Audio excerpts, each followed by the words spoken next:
And so what we want to do is extend that release point a little bit longer. We want to delay our release. Release point being the moment we start to think about releasing the bowling ball. So what I've seen and what I've observed with my two eyes is that a lot of bowlers have the perception that they are releasing the bowling ball at the correct time. And what we want to do is actually exaggerate that perception in our head, because when everything plays out in full time, when we are doing our full approach, it's actually more out here instead of here. And what tends to happen when we have the perception of releasing the bowling ball here is that our wrist tends to break backwards, and we don't really get that ability to keep that leverage behind the bowling ball because our perception is too early. So in order to do that, as you've heard me talk about in the past, is to extend, create extension. So the best way to kind of think about it is early release point, right? This is where we don't want it. We want an extended release point, which is over here. So we are essentially creating an extension.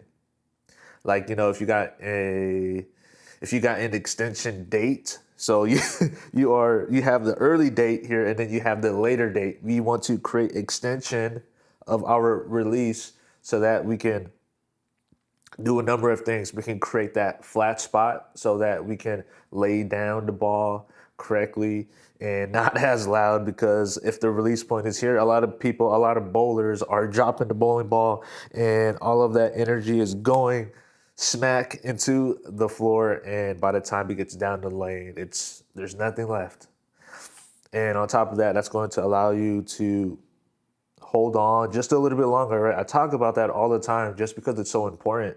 And what I say to bowlers to create that visual cue is to extend that elbow. If you extend that elbow and you use that forearm, you are really creating that extension that we want to see and feel.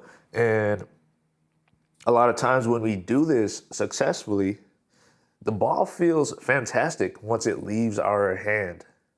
So next time, try this. Extend the release point.